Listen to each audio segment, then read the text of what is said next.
제목이 좀 과격하죠. 창세기 34장은 레아의 딸 디나가 히위 족속 세겜에게 강간당하는 내용으로 시작됩니다. 매일 성경 지난 토요일과 주일 본문이었습니다. 오늘 이 내용을 다 읽지는 않고 마지막 두 절만 읽었는데요. 무슨 일이 있었는지 먼저 제가 대략 설명해 드리도록 하겠습니다. 레아의 딸 디나가 무슨 이유였는지는 잘 모르겠지만 1절에서 그 땅의 딸들을 보러 나갔다고 성경은 말씀합니다. 디나는 이 남자 형제들밖에 없어서 아마 여자친구들을 좀 사귀고 싶었을 수도 있을 것 같아요. 그런데 이 나온 디나를 본 히위 족속의 추장인 세겜이 디나를 보고 너무 마음에 들었는지 디나를 붙들고 동침해 버립니다. 그리고 세겜은 디나에게 푹 빠져서 아버지 하몰에게 가 디나와 결혼하게 해달라고 하죠. 야곱은 딸 디나에게 일어난 일을 들었으나 아들들이 목축하러 나가 있었기에 일단 어떤 행동을 취하지 않고 잠잠히 있었다고 말씀합니다. 그때 하몰과 세겜이 야곱을 찾아온 것입니다. 그리고 때마침 목축하러 갔던 야곱의 아들들도 이 소식을 듣고 이를 갈면서 야곱에게 돌아와 있었습니다. 하몰이 야곱에게 제안합니다. 세겜의 아버지 하몰이 야곱에게 제안해요. 당신의 딸 디나를 자신의 아들 세겜의 아내로 주라고, 서로 통혼하며 잘 지내보자고 말이죠. 그리고 그들의 땅에서 지내도 좋다고, 이곳에서 부자가 되시라고 솔깃한 제안을 합니다. 이에 하몰의 아들 세겜도 바람을 잡습니다. 야곱의 아들들에게 잘 좀 부탁한다고, 그들이 원하는 것을 다 주겠다고, 제발 디나와 결혼만 할 수 있도록 허락해 달라고 합니다. 야곱의 아들들은 이 결혼은 허락할 수 없다고, 할례받지 않은 자들에게 누이를 줄 수 없다고, 할례받지 않은 자들에게 누이를 시집 보내는 것은 그들에게 수치가 된다고 합니다. 단 만약 그 족속의 모든 남자가 할례를 받는다면 이 결혼을 허락할 수 있다고 합니다. 성경은 이것이 그들의 속임수였다고 말씀하는데요. 왜냐하면 야곱의 아들들은 디나를 시집 보내려는 것이 아니라 그저 그 족속의 남자들이 다 할례받게 하기 위해서 이렇게 말하는 것이기 때문입니다. 하몰과 아들 세겜은 야곱의 아들들의 제안을 받아들여 자신들의 성읍으로 돌아가 야곱의 가족들과 있었던 일을 사람들에게 이야기하고 그들을 설득합니다. 할례를 받자고 말이죠. 그러면 그들과 통혼하게 되고 그들의 모든 소유가 자신들의 것이 되지 않겠냐고 합니다. 사람들을 그렇게 설득하는 일에 성공하고 결국 그 성읍의 모든 남자는 할례를 받게 됩니다. 그게 얼마나 아픈 일인지 안 해봤으면 모를 것입니다. 여기 그 고통을 아시는 분도 계실 것 같은데요. 저도 할례를 받긴 했는데 아무것도 모를 갓난아기 때 이미 그렇게 됐기 때문에 저는 그 고통을 사실 잘 모릅니다. 기억이 안 나요. 그런데 어릴 적 친구들을 보면 그걸 하고 잘 걷지도 못했던 모습을 봤었습니다. 한 번은 제가 친구 집에 놀러 갔었는데 그 친구가 그날 포경 수술을 하고 왔더라고요. 하루 종일 울고 있던 친구의 모습이 생각이 납니다. 저는 놀러 갔다가 하루 종일 그 친구 위로만 하다 온 기억이 납니다. 이 하몰과 세겜 사람들이 할례를 받고 그렇게 아파하고 있을 때 디나의 오라버니인 시므온과 레위는 칼을 쥐고 그 성읍을 기습합니다. 그리고 그 성읍의 모든 남자를 다 베어 죽입니다. 그리고 그들의 모든 소유와 가축을 강탈합니다. 그들의 아내들과 자녀들도 사로잡습니다. 이 소식을 들은 야곱이 시므온과 레위를 책망하는 내용이 오늘 읽은 9절 30절이었습니다. 너희가 내게 화를 끼쳐 나로 하여금 이 땅의 주민 곧 가나안 족속과 브리스 족속에게 악취를 내게 하였도다. 나는 수가 적은즉 그들이 모여 나를 치고 나를 죽이리니 그러면 나와 내 집이 멸망하리라. 야곱은 시므온과 레위에게 도대체 왜 그랬냐고 책망합니다. 그들의 행위가 자신의 가족을 파멸로 이끌 것이라고 이 일에 대한 소식을 듣고 주변 족속들이 자신들을 가만히 두겠냐고, 어쩔 거냐고 시므온과 레위에게 책망하는 것이죠.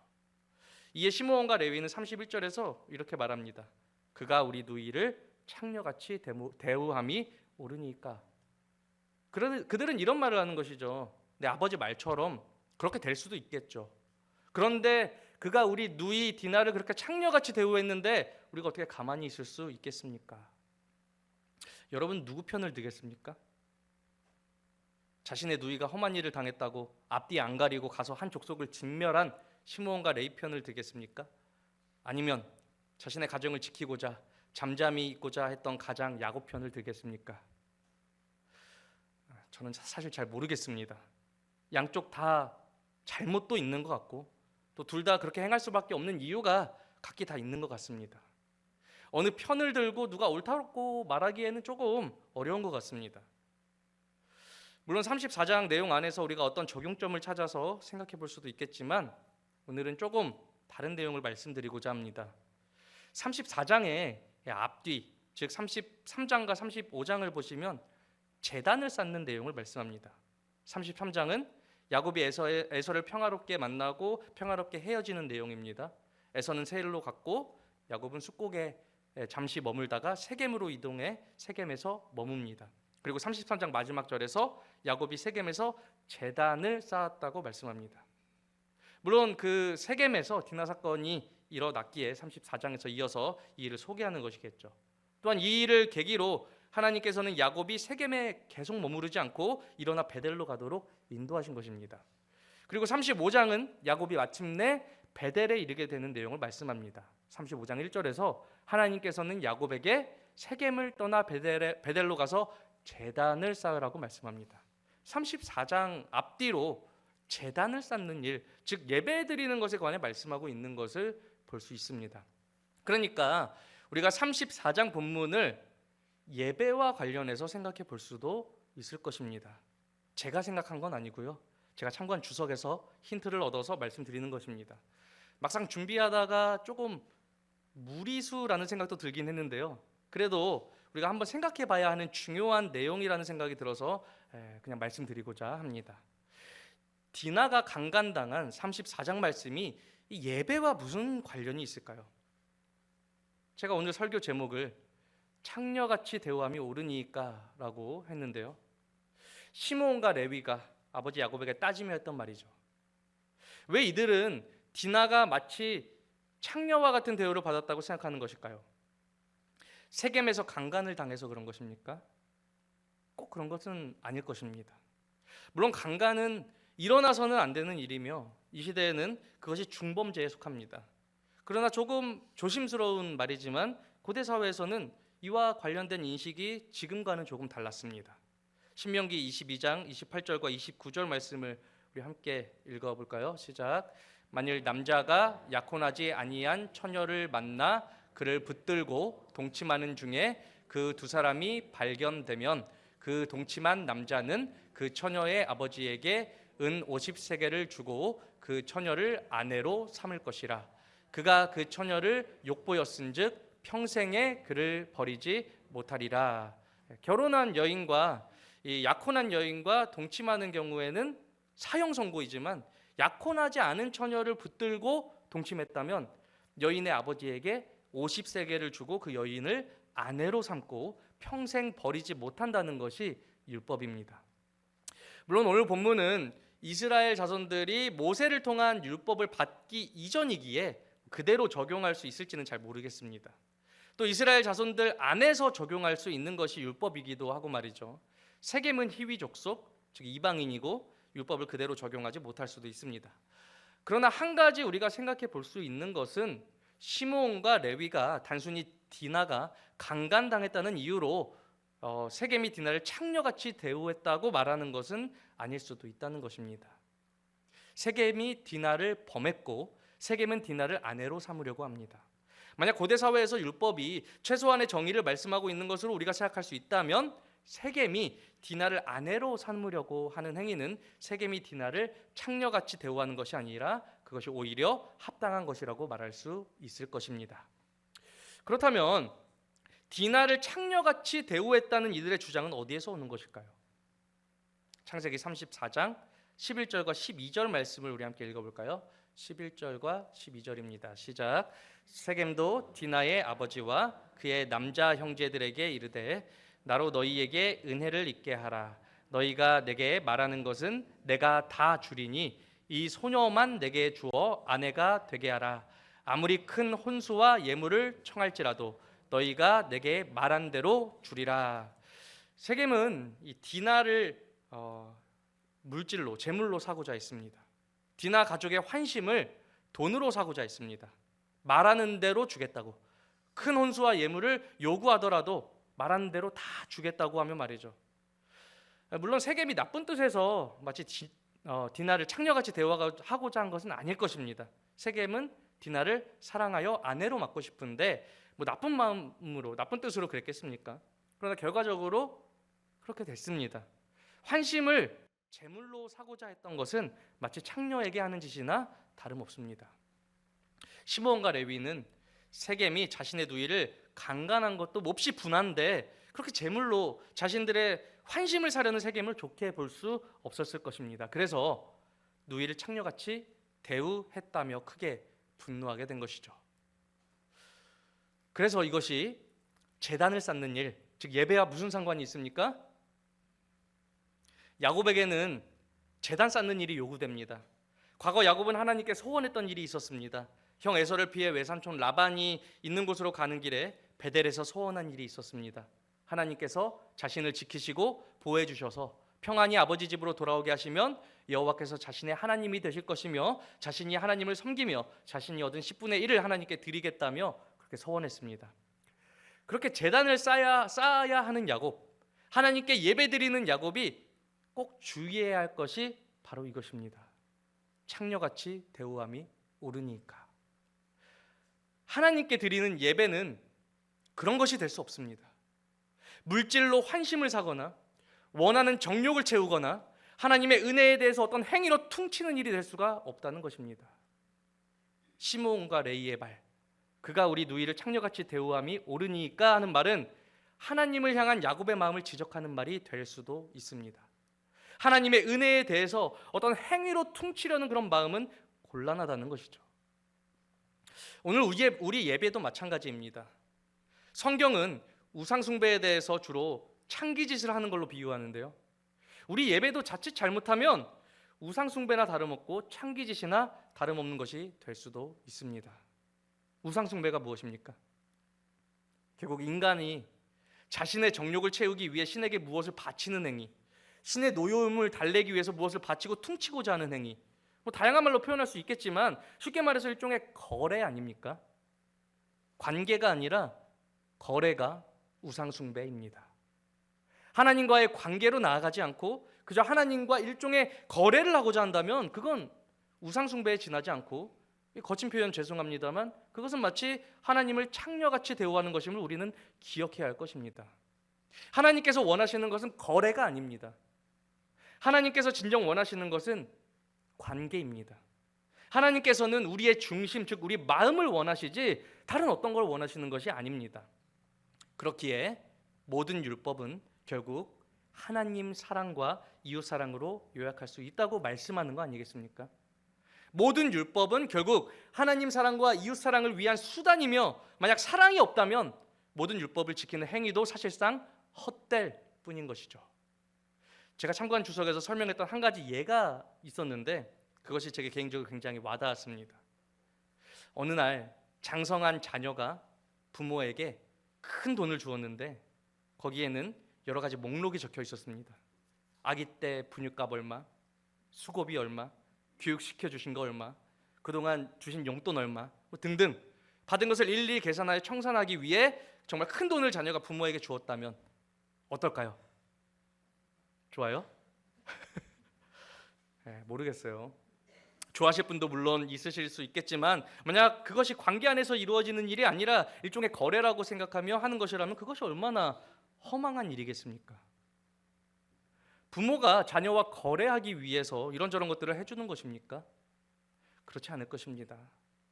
부모는 정말 자녀를 사랑해서 자녀들에게 가능한 모든 것을 다 주고 싶은 마음, 그런 마음 아니겠습니까? 몇 주 전에 고기를 사다가 집에서 좀 구워 먹었는데요. 저희 아이들이 보통 고기를 잘 안 먹어서 그날 고기를 많이 안 사고 그냥 적당히 샀거든요. 그런데 그날따라 아이들이 고기를 엄청 열심히 잘 먹는 것입니다. 저랑 아내는 그냥 젓가락만 쪽쪽 빨면서 아이들 먹는 것만 지켜봤었습니다. 뭐 돈이 없어서 고기를 조금밖에 못 산 것은 아니지만 나는 못 먹어도 자녀들이 잘 먹는다면 기꺼이 양보하고자 하는 것이 부모의 사랑이죠. 제가 경험해 보니까 아이들 먹는 것만 봐도 배부른 건 아니더라고요. 사실 배고픕니다. 나도 먹고 싶어요. 근데 아이들 열심히 먹고 있는 것을 보니까 못 먹겠더라고요. 비록 나는 못 먹어도 아이들 먹는 것이 부족하면 안 될 것 같아서 말이죠. 먹고 싶은데 못 먹습니다. 만약 그런 부모의 마음을 자녀들이 사랑으로 알고 기억하지 않고 거래로 한다면 그 마음이 어떻겠냐는 것입니다. 아버지 그때 저희 때문에 고기 안 드신 거 고기값이랑 참으신 노고를 더해서 5만 원 드리겠습니다. 서운하지 않으시죠? 혹시 그걸로 부족한가요? 10만 원 드려야 되나요? 제가 뭐 나중에 아이들에게 돈 받고 싶어서 그런 것이 아니지 않습니까? 돈 안 줘도 됩니다. 받고 싶지도 않습니다. 그저 그것이 사랑이었다고 아이들이 기억해 주면 그걸로 됩니다. 하나님도 마찬가지입니다. 성경은 하나님과 우리 사이를 아버지와 자녀로 말씀하지 않습니까? 예수님 안에서 우리가 하나님의 자녀가 되었습니다. 하나님 아버지께서 우리에게 바라시는 것이 무엇이겠습니까? 거래입니까? 무엇을 얻기 위해 조건을 걸어야 하고 무엇을 얻었으니까 어떤 대가를 지불해야 하는 것입니까? 하나님을 향한 우리 예배가 그런 모습이면 되겠습니까? 하나님께서는 먼저 우리를 사랑하셨습니다. 거래를 위함이 아니라 관계를 위해서 말이죠. 하나님께서는 하나님이 우리 아버지이심을 우리로 알기 원하시고 자녀로서 하나님을 마땅히 사랑하기를 원하시며 우리에게 늘 풍성한 은혜를 주시는 것입니다. 마치 거래를 하듯이 관계를 생각하지 않고 사랑의 마음 없이 드리는 예배의 행위는 허망한 것입니다. 예배 빠지면은 뭔가 찝찝해서 안 좋은 일이 일어날 것 같아서 예배에 오는 것이 아니라 우리는 하나님 아버지를 사랑해서 아버지를 뵙고 싶어서 우리는 예배에 오는 것입니다. 헌금 안 하면 도둑질했다고 저주가 임할까 봐 혹은 다들 하는데 이렇게 눈치가 보이고 체면이 서지 않을 것 같아서 억지로 하는 것이 아니라 하나님 아버지를 사랑하는 그 마음을 스스로 돌아보며 그것을 외적으로 표현하고자 헌금하며 하나님께서 주신 모든 은혜에 감사하는 것입니다. 찬송과 기도도 다 마찬가지죠. 하나님께서 주신 은혜에 대한 반응으로 우리의 마음을 드리며 하나님 아버지와의 관계 안에서 마땅하게 구하는 것입니다. 얼마 전에 담임 목사님께서 하신 말씀이 기억나는데요. 자녀들은 부모에게 너무 당연하게 요구한다고 했죠. 엄마 밥 줘, 아빠 돈 줘. 부모에게 이러는 자녀는 없겠죠. 지금 제가 가진 것이 없어서 송구스럽지만 나중에 꼭 보답하겠사오니 오늘 한 끼 식사를 좀 제공해 줄 수 있겠습니까? 뭐 이러겠습니까 자녀가? 만약 그런 자녀가 있다면 그 부모든 자녀든 빨리 전문가 상담을 좀 받아봐야 할 것 같습니다. 뭔가 크게 잘못된 것 같습니다. 제단을 쌓는 야곱이 꼭 기억해야 할 것은 예배는 거래가 아니라는 점입니다. 야곱을 보호하시고 인도하신 하나님께서는 거래를 위해 은혜를 베푸신 것이 아니라 언약 안에서 관계를 위해 야곱의 하나님이 되시기 위함이었다는 것입니다. 마치 창녀를 대우하는 것 같이 하나님을 거래 상대로 생각하지 말라는 것입니다. 그저 하나님 은혜에 감사하는 마음으로 하나님을 나의 하나님으로 고백하며 사랑의 관계 안으로 들어가면 되는 것입니다. 야곱과 가족은 이제 베델로 가서 새로운 마음으로 제단을 쌓게 될 것입니다. 이방 신상들을 버리고 자신을 정결하게 하고 의복을 바꿔 입고 새로운 마음으로 하나님께 제단을 쌓게 될 것입니다. 거기에 다른 어떤 설명은 없지만 마치 이방 신상을 섬기듯 즉 창녀를 대우하듯 하나님을 섬기는 것이 아니라 이제 진정 야곱과 가족이 하나님께 합당한 제단을 쌓고 하나님께 합당한 예배를 드린 것을 말씀하는 것이 아닐까 하는 생각이 듭니다.